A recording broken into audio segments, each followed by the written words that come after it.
Ladies and gentlemen, welcome back to 2P Press Start. Today we're launching a new series and we're going to call it Get Better at Something in 10 minutes or less. This is going to be a multi-game series where we share a few tips and tricks designed to help novice players improve their game in, as the name suggests, 10 minutes or less. And first up on the chopping block is Hearthstone, the game I've been obsessed with over the last several months ever since I weaseled my way into the beta.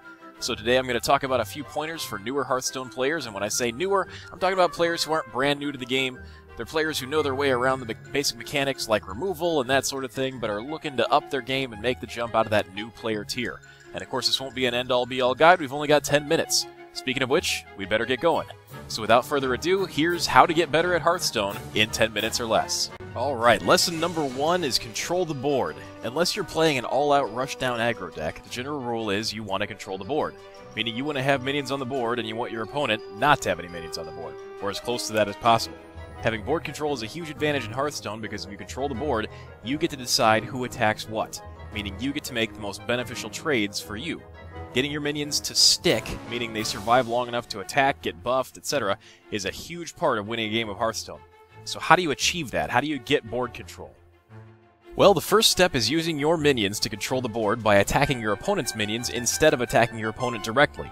This is a general rule and there are always exceptions, but for the most part you want to be using your minions to gain control of the board before you send them after your opponent. The next step is to play tough, cost-effective minions that are difficult to remove, especially in the early game turns when it's really important to establish a board presence.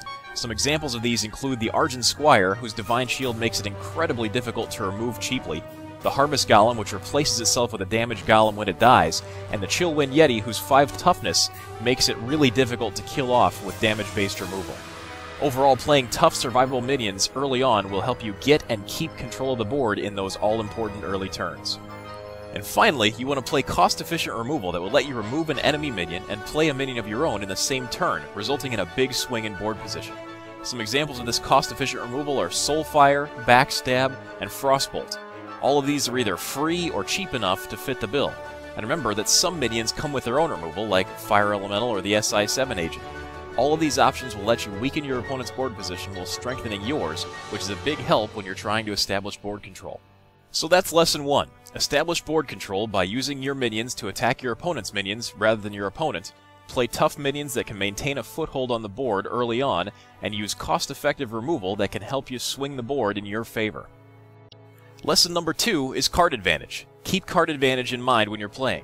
When you have more cards in hand and in play than your opponent, that means that you have more options, more threats, more answers, and more ways to use your mana efficiently. All of these are incredibly important to winning a game of Hearthstone. So how do you get and maintain card advantage? You play for 2-for-1s. In its most basic form, the way to get card advantage is by generating opportunities for 2-for-1 exchanges, meaning you're using 1 card to generate 2, or your opponent is losing 2 cards to only 1 of yours. And opportunities for 2-for-1 exchanges are all over the place in Hearthstone, but you can stack the deck in your favor by playing cards that are likely to generate 2-for-1 opportunities. The first category we'll talk about are cards that are often referred to as cantrips. These are spells and creatures that give you a card back when you cast them, like the Azure Drake, Gnomish Inventor, and a Wrath for 1. These serve 2 purposes. First, they help you gain card advantage as long as you can get some value out of the cantrip itself and the cards you draw. Second, they help thin out your deck, helping you get to your more important cards more quickly. Another way to gain opportunities for 2-for-1s is as simple as playing high toughness minions. And here you're looking for low to medium cost minions that meet a couple of criteria. First, their toughness has got to be higher than their casting cost, and second, they also have to have a decent attack power for their casting cost. Minions that meet these qualifications, like the Chillwind Yeti, the Water Elemental, and the Voidwalker, can often trade for 2 or even more opponents' minions when they're played early, and that's because they're likely to survive the first round of combat. The last category of card advantage generating cards we'll talk about are cards that tend to create 2-for-1 opportunities just because of how they're designed. And this includes weapons like the Fiery War Axe, which can be used twice to remove 2 different enemy minions, cards that generate multiple useful minions for you, like Feral Spirit, and minions whose own abilities let them remove enemy minions and survive themselves, like the Argent Commander.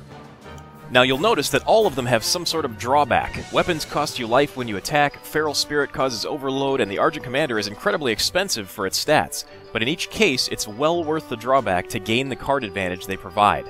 But by this same token, you also want to be wary of cards that tend to give up card advantage because of how they're designed.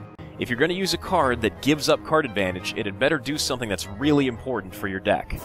So that's Lesson 2. Try to gain card advantage by generating 2-for-1 opportunities through the use of cantrips, high toughness minions, and cards that are designed to generate card advantage for you.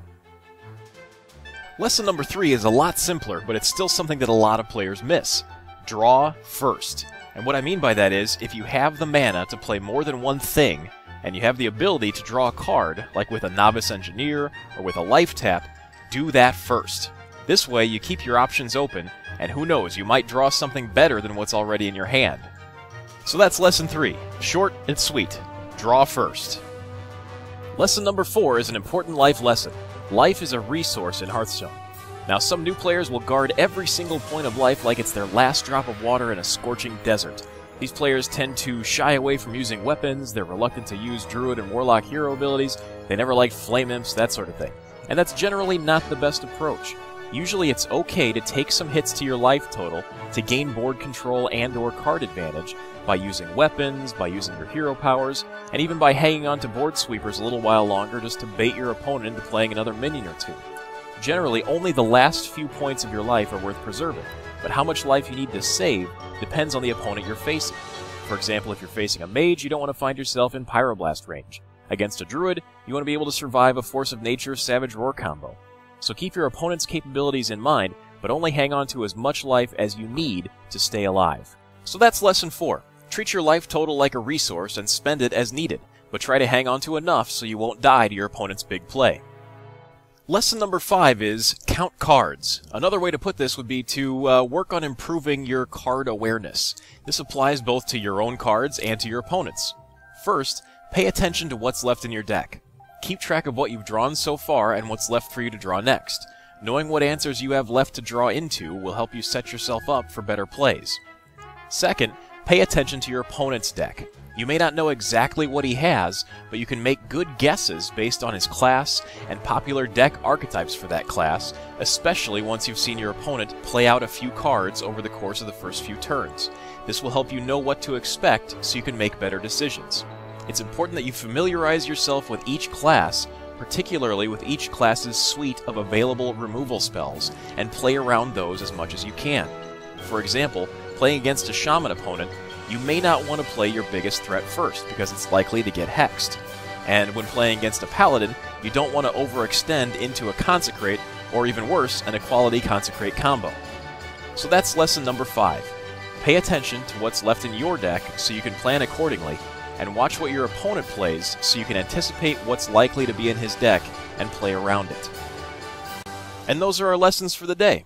If you want to get better at Hearthstone, work on controlling the board, playing for card advantage, drawing first, treating your life as a resource, and improving your card awareness. And that's it for Get Better at Hearthstone in 10 minutes or less. 10 minutes to learn, maybe just a bit longer to master. So if you like this show, if you thought it was helpful, if you have any questions, or even if you thought it was terrible, terrible advice that no one should ever follow, please leave us your feedback in the comments below. If you want to see more from 2P Press Start, please hit that subscribe button, and you can also follow us on Facebook at facebook.com/2ppressstart or on Twitter at 2ppressstart. Thank you so much for watching, everybody.